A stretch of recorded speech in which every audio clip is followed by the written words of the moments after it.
G'day, my name is Joel Rasmussen for Southern Cross Combat, and ahead of his appearance on Dana White's Contender Series, I'm talking to Mr. Quillan Salkilld. Quillan, how are you today? G'day, Joel. I'm good, thanks. How are you? I'm well, and peek behind the curtain, the camera's not on yet. I wanted to make this a reveal, so on will go the camera. Yes! Good man. Very, very handsome. Very handsome. I am so glad that you at least had a positive reaction to that. Yeah. I Ever didn't since even hear what you said. I'm just shunned. too mesmerized. Too mesmerized. I've been growing out. I grew out the whole beard ever since I found out that that the news came out that you were fighting on Contender, knowing that I was going to do this.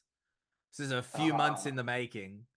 That's good. It's a good one. It's a good one. It took months, and I was so prepared for me to turn the camera on and you go, cool. And I was like, months Cool. of effort for a joke that was not worth it. Beautiful. It's beautiful. I did it. It's fresh today, so I haven't really experienced living with it yet. But I can already tell. I already feel 20% cooler. Yeah, you are. Yeah, be cooler, stronger, more handsome. Yeah, you got everything extra. Run faster, jump higher. Yeah, there's no downsides. Absolutely. Zero. Yeah. But of course, as I mentioned at the top, you are fighting on Dana White's Contender Series. We're talking about the news coming out. That's when I had the idea for this. When you first found out, who was the first person you told? My parents. Yeah, because I was actually at my parents. It was Mother's Day, so I was visiting my mum. So I had the whole family around, and Jazz called me. I went outside. She told me, and then I come inside with the very good news that I'm going to be competing on Dana White's Contender Series. So it was a perfect moment. How did your mother react? Yeah, it was screams and everyone jumping about. Yeah. Is that one hell of a Mother's Day gift? Yeah. It was perfect. Couldn't write it. Now, at that point, because you and your teammate Cody are both on this season, had Cody been offered yet, or were you the first out of the two of you?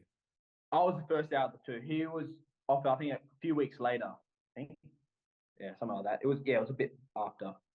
Yeah. So, he got offered later. However, he is fighting earlier than you. He is on week 2. You're on week 4. Yeah. Would you prefer to be fighting the same week as Cody Haddon? I mean, ideally for the story, yeah, it'd be so cool. But at least we get to kind of focus on our own fights. Otherwise, in the back of our mind, we wanting each other to do well, both in the warm-up room and yeah. But he gets to beat me into the UFC. That's what I'm pissed off about. He beats me by 2 weeks. Pissed off, mate. I brought that up to Cody when I spoke to him. He beats me. Damn it. I asked if there was going to be a race. Yeah. Would you prefer to then swap with him and you fight week 2? Yeah. He fights week 4. Yeah. So I win. I get in 2 weeks earlier. He talked about it. He mentioned about himself. He's a guy who, once he finds out he has a fight, he wants the fight to come as quickly as possible. With yourself, outside of the rivalry with Cody Haddon, since finding out, has it been a long wait for you, or are you okay with the wait, or have you been like, get me in here? I've been like, get me in there, and it's been a long camp, and we're getting close now, so I'm just ready to go in there. I just want to get in there, get all the training over and done with. I just want to perform. I'm getting the excitement now.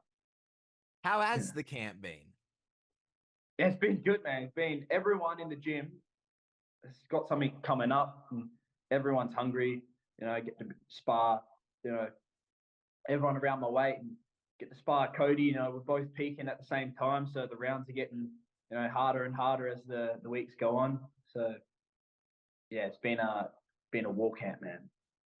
What is that feeling like? Because obviously you and Cody teammates for a while. It's not the first time you've prepped each other for fights.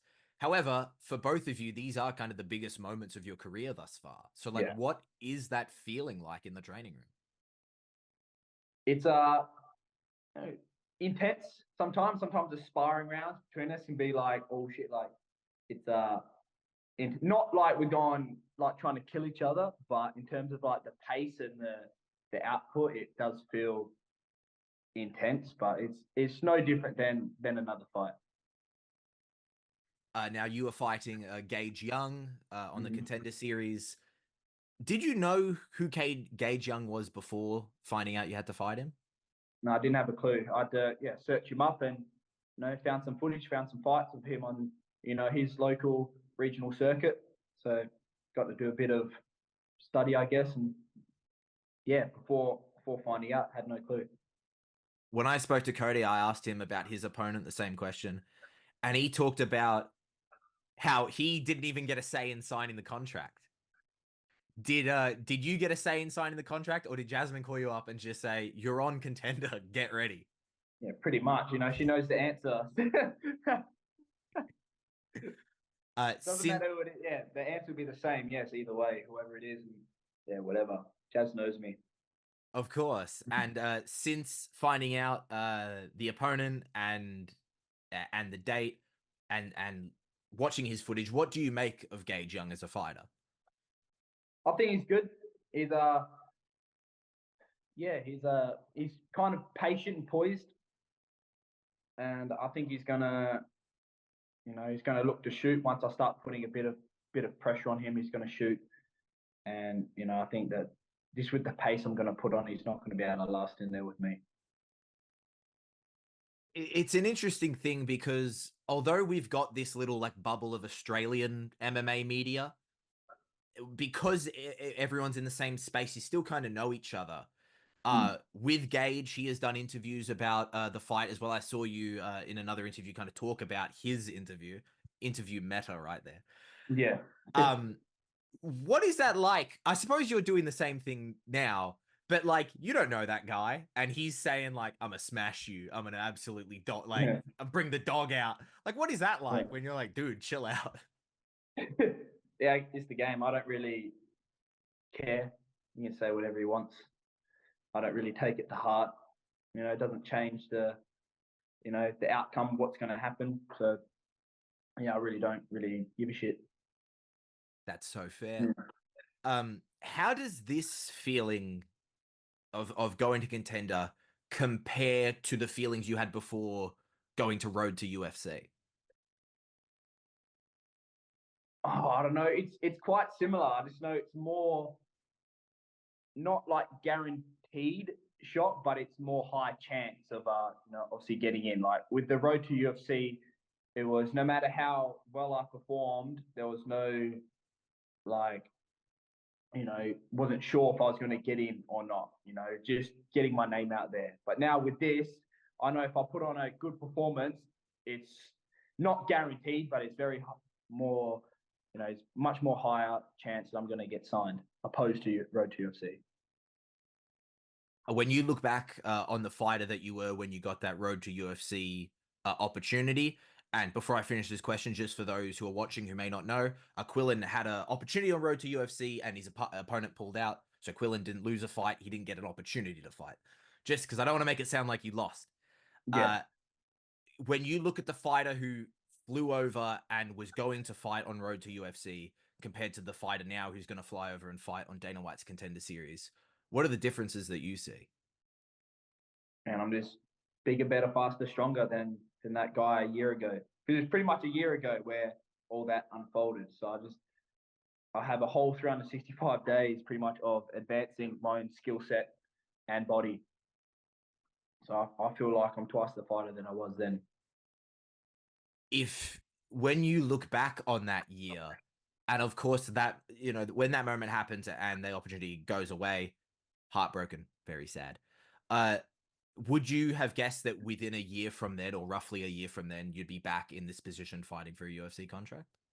Of course. Yeah, I knew within 2 or 3 more fights after that, with my name out there now, I'd get my opportunity. And I pretty much guessed it would be on the Contender series. that seems to be the pathway for all the Aussie fighters, or most of the Aussie fighters. So yeah, I was sure in my heart that, you know, with a couple of good performances, I'd get my shot.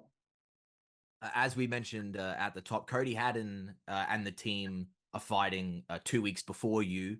Mm-hmm. How does like the literal travel work? Is it they go over, come back, and then they bring you later? They're gonna fly over first, and Coach Ramel is gonna stay there, and Jasmin's gonna come back, and then I'm gonna go as well, because I need the manager to come. I need mum number 2 to make sure nothing bad happens on the flight over. Actually, make sure you bring your passport and all your information. Yeah, I don't want to forget accidentally. So Cody will still be over there as well? Yeah, I think he's. I'm actually not sure if he's staying or if he's flying back, to be honest. That's fair. At the time when I spoke to him, your fight hadn't been announced yet, so I couldn't have asked him. Are you getting the opportunity to go to UFC Perth then?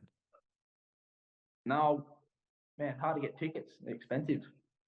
No, I'm gonna have to watch it on Fight Pass, bro. On freaking KO, mate. I know. Future UFC fighter, and they're not shouting you. They should get me a free ticket, mate. I should be front row. I was hoping that I should be fighting on the card, to be honest. Oh, I should be in there. You know, That's... I'm praying for a lightweight pullout. I'm ready short notice. I'm praying. No offense to come on. Any of the lightweights on the card. Pull out, come on. But I'm gonna step in. Yeah. A, that's messed up. B, I thought they might have you in the crowd and cut to you and be like, Dana White Contender Series fighter. I know that it should be, you know, but maybe next time. Yes, the next time. Well, the next time in town, I'll be in the, you know, in the cage. Yeah, so I was gonna say the next time they're in town, you'll probably be in there. Yeah. As you go on and you leave the Australian scene and graduate into the international scene, you leave behind a vacant title at Eternal, which will be contested between Harry Webb and David Martinez. What are your thoughts on that fight? I think it's a cool matchup. Interesting, kind of the old dog versus the young dog. Yeah, I'm really look too much into it. I'm just excited to see it unfold and see what happens. It's going to be a good test for both of them. As we just established, you won't have anything on the next day because they're not letting you go to the UFC. Will you be at Eternal? Probably not. I'll be training, mate. I'll be training. That's so fair. And we do have an amateur fighter on the, I think, second fight, and I'll be sparring that day. And by the time we finish sparring, might be too much of a rush. But we got a team going over for him to make sure everything goes smoothly for him. Oh, fantastic! Well, it'll be good to be able to see the team at least. Yeah. That concludes the fighter portion of the interview. I have some bits and bobs I wanted to ask you about. This is all just a ruse to get you to talk about the other things that I want to talk to you about. Yeah. Number one, you are a new uncle. Mm-hmm. Yes. Congratulations. Thank you. Yeah. Is this exciting? First time uncle? Yes. My older sister just had a newborn on Friday. So yeah, she's the first one out of all my siblings or out of the family to have a baby. So after this fight, you know, when I fly back home, I'm gonna go book a ticket up to Broome and go and visit and say hello to the niece. That's weird saying that. That's weird. I'm an uncle. Oh, I feel old. There's such thing as dad strength. Have you encountered uncle strength yet? I'm gonna get uncle strength. I think I've gotten stronger since Friday. Yeah, I've got uncle strength now. You just feel it in the bones. I want to be the crazy uncle. Yeah. I was gonna say that the uncle stories are gonna be wild. Yeah, it's gonna be wild. I'm gonna be the crazy Uncle Quillan. That's me. that kid at school. What does your uncle do? He's a professional cage fighter. Yeah, he has a massive mustache too. He's creepy as. Yeah, actually got the iconic logo. Yeah. As well as becoming a new uncle. There seems to be there was a photo of you and some friends, and you all had swords. Don't know what you're talking about, mate. Don't lie, don't lie. I got the receipts. Yeah, mate, I've got a couple of swords. Swords going, What? so we can have some battles. What's going on with the swords? Just cause swords are cool. Like, why not? Yeah, no argument for me. Yeah. But so we can, if we have any problems, we can, battle it out with swords. You're a professional cage fighter, Quillan. Why do you need a sword? Cause it's cool. No other reason. Whose idea was it to get the swords? Oh, it was kind of a group thing. It's the story is that we were watching one time a series is called Love on the Spectrum, right? And all the autistic people, we noticed all the autistic dudes have sword collections.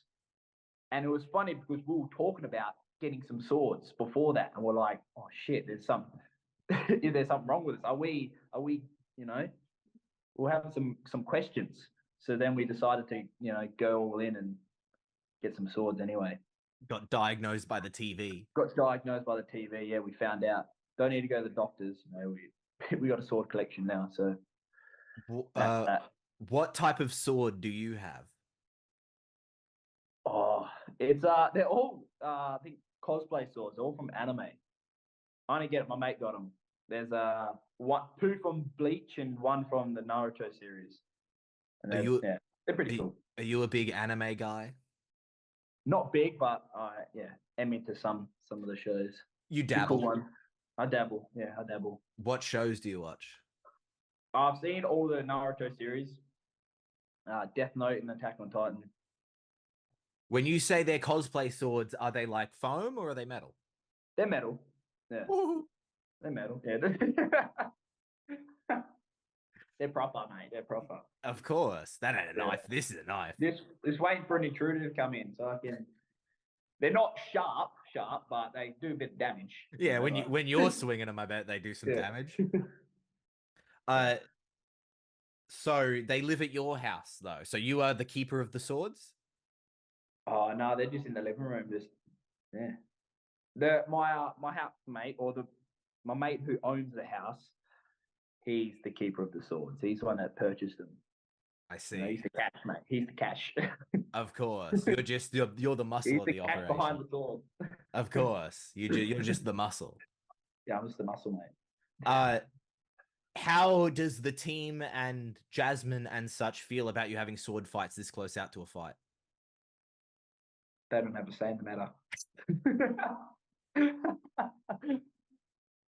Just a couple of sword fights here and there, What are they going to do about it? You're the one with the sword. Yeah, I don't get touched anyway. I'm good. The ultimate head movement training. I'm good. I'm good with the sword. Yeah? Yeah. Ultimate head movement. Yeah, I don't get touched. Can't afford to. No. Talking about a risky behavior, this is the real reason I wanted to have this interview, Quillan. Skateboarding. Yeah. You evidently, in a previous life, was a skateboarder. You posted a footage. I think you said on the Instagram post from your 17, a video part you made. Yeah, when I was 16, 17. Yeah, 16. Take me through your life and your relationship with skateboarding. How did you get into skateboarding? All my mates when we were in Broome, so through when we just got into high school, we just ended up getting into skating. It was actually one of my friends who moved over to Broome from Melbourne actually kind of introduced us, and then we all got into it together. And then we all started, skating, and we all got, really into it and did it pretty much every day. It was just after school was skate and then go home and play COD.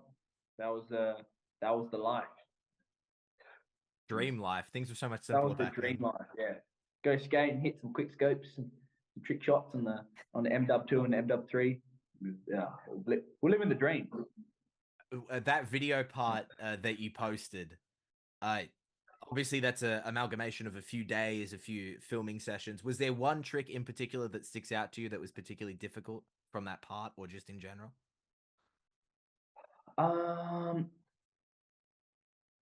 There is one trick that I've failed to land. I was trying for ages. It's because I like doing stuff off like stairs, and there was one like stair, like a 6 stair in Broome, out front of this like jewelry shop that I just couldn't get. I just couldn't land the trick. I stacked it so many times. I tried for like weeks, going there every like on the weekend, and never ended up getting it. So I always promised myself that I'd go back and land it. So maybe after this fight, when I go up visit the niece, I'm gonna have to get the board out and land that trick finally, years and years later. What was the trick? It was a kickflip off the stair, but it was the way the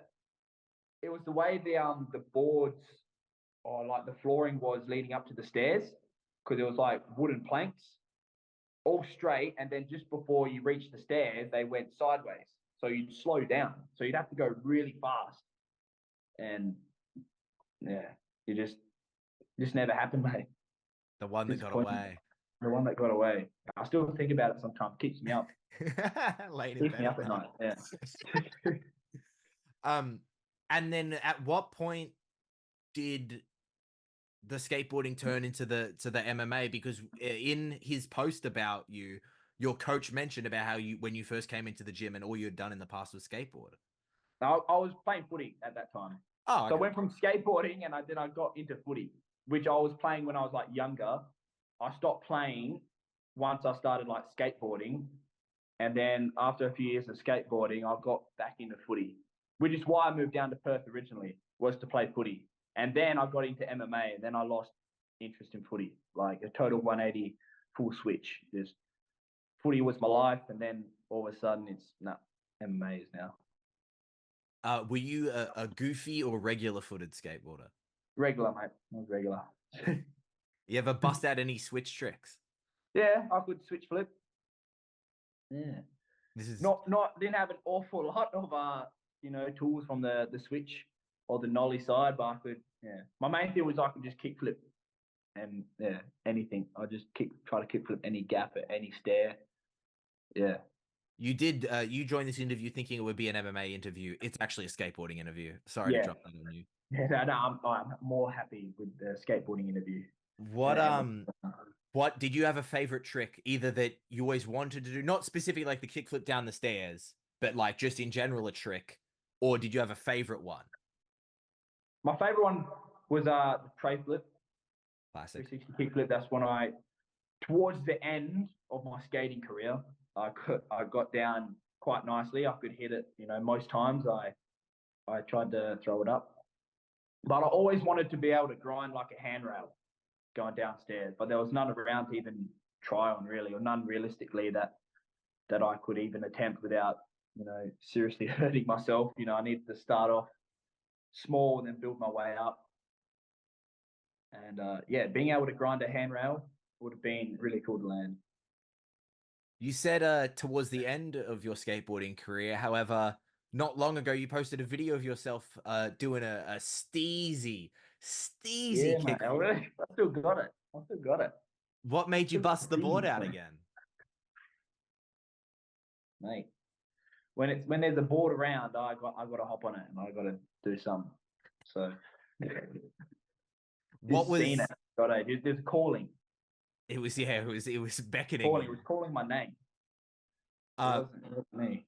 What was not necessarily that board, but when you were at the peak of your skating career, what was your setup? How big did you like the board? What did you like? Man, I can't even remember. I just I liked having the loose trucks. Right. I remember the board I used to like was the brand was like DGK, and then the trucks were Royale, Grizzly grip tape, Spitfire wheels, and I think that was my setup, but I can't remember the the measurements of the board. I used to like it wide though. That's all I remember. A wide deck. Probably more of a 825, 8.5 something type like of that. guy. Yeah, something like that. Sounds familiar. You would like DGK. I don't know why, but that does track now that you've said it. Yeah, dirty ghetto kids. Yeah, I was about to say the old dirty ghetto because that's you, Quillan. That's totally me. That's my whole personality. Fits. Considering that you're having sword fights this far out from the fight, it wouldn't shock me if someone were to bring you aboard and you would just jump on it, you know? Yeah, I have a sword fight while riding a skateboard at this point. That's the plan. Yeah. Quillan, I will be in town for UFC 305. I challenge you to a duel on a skateboard. Mate, we're gonna have a sword fight while riding a skateboard side by side. I was gonna challenge you to a game of skate, but you have upped the stakes, and I will accept. Yeah, it's a real man's game. I will see you in Perth for this Yeah. game of skate into jousting on skateboards. Yeah. Outside of the skateboarding and the sword fighting, people who are listening to this interview must be thinking, "Wow, this guy's bouncing off the walls." You also a chess fan, I've noticed. Yes, I'm quite good. Where did the love for chess come from? Not as exciting as skateboarding or sword fighting, in my opinion. My mate got me into it. He started playing and he started playing with me, and then I didn't really get into it, but I just knew how to play. And I found out that Coach Ramel used to, play back in the day. He was always bragging about how good he is. And then one time it was who did Cody when Cody fought on Rogue in Melbourne one time, I went over for it and I bought a chessboard to challenge Rom to see how good he was. And he smoked me. And he was talking so much shit. Oh, he was talking so much shit. It was horrible. So then I decided then to go all in just to beat Rom. I'll become addicted with it, playing every day, like for like hours. And then on the next trip, the next trip where I flew over for a couple of the boys' fights, I challenged him again and smoked him. And now he doesn't have a chance anymore. That was the start of the villain arc. He's down here, mate. He's on the floor now. I'm up here when it comes to chess. I'm the king of chess at LCA. The start of the villain arc. Yeah. Have you ever? They measure chess by like how good you are at chess. Some way, I wouldn't know. Do you know what? ELO, yeah. Do you know what your ELO is? They do ELO for chess. I don't know. I'm top at the top. I'm pretty much grandmaster. Well, what number do you have to be grandmaster? Chess. I think around like over like 2000, around 2000 ELO. Ooh, yeah. I'm seeing number one here. There's like there's levels. I think the highest is like 30 something hundred, 3,000 something. I'm looking at some millions here, Quillan. Nah, you don't get up that high. Oh, well, maybe I'm looking at something else. I don't know who you don't know Jacob. I'm sorry, Wikipedia. Whoa, okay, hold on. Needlessly rude. I don't know who Jacob Agard is. He's a Danish-Scottish chess grandmaster, but maybe he has something to say about his rank. Maybe we should find him. Million, nah. That's maybe like global rankings. Maybe you're looking at, but ELO, it's some of the best players in the world are like around 3,000. What ELO are you? 3,000. Uh-oh, Wi-Fi. Find out, mate. You'll find it's getting close there. Yeah. So we're doing it. It's getting close. It's getting close to that score. We're doing a chess game as well. Dude, leave me alone. We're sword fighting on skateboards. Leave me alone. Stop bullying me. Bro, actually just getting bodied. And then, and then we'll have a roll afterwards too. If you just want to completely dominate, fine. Mate, that'll be easy for you compared to the chess game. Yeah, well, I don't want to hurt you before you have to fight. Yeah, mate, it was within 4 or 5 moves, you'd be done. You have more chance beating me in an MMA match, all right? Do you? I don't doubt you. I don't play chess. Do you have maybe this is a strategic question I shouldn't be asking. Do you have a specific open? I know there's like the Scotch Open. Do you have like a specific I like the Scotch. I like the Scotch. I used to be into the London, which is frowned upon now. So I stopped doing that because I used to be good at the London, but now I just play the Scotch because it's basic. It's an easy one. What's the London Open and why is it frowned upon? Oh, I don't even know. They're just hating. They're just hating on the London. But what happens? What do you do? It's the way you open. You open up with the queen side pawn instead of the king side. The king side's like the main one you usually would open with, the most common one. But you open with the queen side, and then it's just how you develop your bishops out. And yeah, I don't know why there's hate, but I think when you get to a really like high level, it becomes like kind of useless. So it's kind of OP and the lower elo score. Like when I was coming up, I won heaps of games using the London opening. I just never. Then I kind of stopped because I thought it was cheating. Too OP. Needs to be nerfed. Needs to be nerfed. Can we get a chess update? Can they nerf chess? They need a chess update. They need to nerf the London. Do you feel there's an MMA move that you use that's too overpowered that you had to stop using? Mate, my blast doubles. No, it's unsprawlable. It's an unsprawlable double. That would be a good tagline for you. Quillan Salkilld, unsprawlable. The unsprawlable Salkilld. That might be a new nickname. Maybe. You can have that. Sounds good. Yeah. Got it. That's it. Do they have to nerf Quillan? You're not allowed to blast That's doubles. have to nerf me in general. Yeah, they have to. You're not allowed to blast doubles anymore. You have to pull guard. They nerfed me by forcing me to shave my mustache. No. If they got like 20 people to hold me down, because that's how much it would take them to. When it's the mustache, to protect the mustache, I'd take on 20. And minimum. Minimum. So they need at least 21 big dudes to pin me down for them to shave my mustache off, and then that side they nerf me. Yeah. That's like a 25% debuff at least, minimum, in everything, in all aspects of life. That's so true, and I can relate to that now. Yeah. There's this book, I'm not sure if you've maybe heard of it, referred to, it's the Holy Bible. It's pretty popular. Yeah, it's quite popular, yeah. It's pretty popular. And there's a story in that book. The book is actually a collection of stories. And in one of them, there's a gentleman who has hair, and he's a great warrior. Samson. Yep. Exactly. Yep. Are you Quillan's mustache, Samson's hair? It's same. Shaking hands, me. Potato. Yeah. Maybe that's the new nickname. Maybe it's Quillan Samson Salkilld. Samson Salkilld. Yeah. Feel free to use any of those. Mustache, Samson's hair. Yeah. It's the same thing. It's the source of all my power. Or most of it. Yeah. You can use any of those. I do want a percentage of t-shirt sales, though. Yeah, okay. Which I think is fair. You get some commission, yep. Yeah, of course.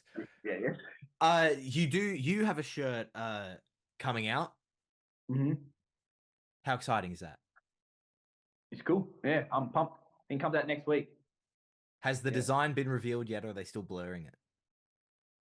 It's still blurred. I have a secret shirt as well that I'll post. Secret shirt. There's a secret one. Yeah, you'll love it. What's the secret shirt? One. You'll see. In what way is it secret? Shirt. There's a picture of me on it. But the other one doesn't have a picture of you? The other one's like a not like a drawing, but like it's a picture of me, but it's been drawn up. Like this secret shirt is an actual picture of me that's been stapled on the front and the back. But you'll like it. It's a cheeky shirt. It's a cheeky shirt. You'll see why. Now that you've said that, my mind's already racing. When you say cheeky. How exciting. How arousing, some would say. Yes, very. Because when I spoke to Cody, his shirt wasn't out yet. However, his shirt has since been released. What is that photo of Cody, of him sitting in a Game of Thrones chair in his underwear? My favorite shirt. This is the photo of him in his jocks, mate. Where does that picture come from? What's the context? Don't know, just a random picture of him in his jocks. It doesn't need any context. Just... Were you there for that? Yeah, I took it. Oh my god. I think... What do you mean there's no context, bro? You were there. You know what happened. You can tell Yeah, me. he's just like, Quill, take a photo real quick, and he just stripped into his jocks and was like, take a picture. That's the story, 100% true. I swear. So he was fully clothed before that photo was taken. Yeah, he was fully clothed. He was in like a suit, and then he just decided to take everything off for a picture. He was in more layers than usual. Yeah, jumper, hoodie, sweater, jacket, old school diving outfit. As soon as the camera's out, everything's off. Like, come on, classic Cody. Where was that photo taken? At Jasmin's mum's house. So that's just like a normal chair. Normal chair, yeah. Why was he stripping off at Jasmin's mum's house? I actually don't know. I think you know what I think it is. I think it was just meant to be for the cutout of the, you know, in his shirt. It's an actual like drawing of like him in a throne, right? I think that was meant to be the outline. In all seriousness, yeah. So he took a picture like that, so you can get like an outline, so they can draw, you know, all the freaking the muscly bits, you know, on it and shit. You say in all seriousness, implying that the rest of the interview hasn't been serious. No, just more serious than before. Even more serious. What level of seriousness? Instead of 100% serious, 110% serious. Yeah. Oh, we've gone up by 10%. Yeah, just 10%. That's it. Just 10%. Yeah, that's it. That's all. How serious can you get, Quillan? How many percents? I can get up to 200% serious. What does it take to get you to there? Takes a lot. Have you ever hit 200% seriousness before? I think only when I fight. Oh, of course. 190%, you know. If it takes more than a round or two, I have to pick it up to 200% seriousness. Actually. Yeah. With this fight coming up, they don't want decisions, and that's just kind of a fact of Dana White's Contender Series. What round do you think you secure the victory? I'm confident round two. I'm very confident round two. It's going to take me one round to warm up and you know, start getting my shots off, and then when I get my timing in and start making my reads, I'm gonna put him out in round two. That fight will happen September 3rd in the US, September 4th over here. Between now and then, what's on the cards for you? Training, and even more training. I've only got a few more weeks. How far out will you fly over? Flying out 7 days out, or 8 days. But by the time we land, it's going to be like 7 days out. Will you get an opportunity to hang out while over there, or just come straight back home? I'll come straight back home.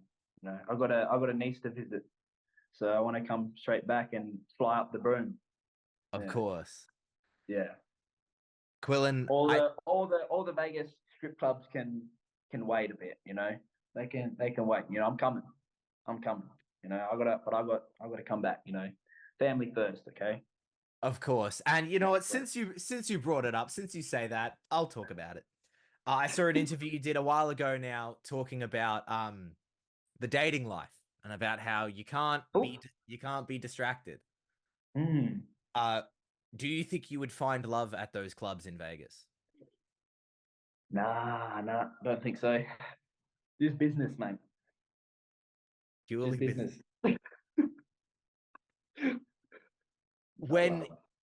If not at this point, do you think as you grow more successful and famous, that will lead to more genuine people that you can date? Yeah, of course. Yeah. You know, just got to sneak around Ron. Just got to keep it a secret from Coach. You know, he's on my case. So it's his decision. It's his decision. Yeah. Is this a conversation you've had to have with him? Like, no, stay away. I'm a young man. I want some loving, but he says, but hey, what Coach don't know, don't hurt Coach. Quillan Salkilld, this talk has been absolutely fantastic. I don't know how much of this is usable, but it's all getting posted. It's all usable, mate. It's all usable. Correct. Use it all. Quillan, I thank you so much for the time. You have your people behind you. Best of luck in the fight. Safe travels over, and thank you for the time. Thanks, George. Always a pleasure to have a chat.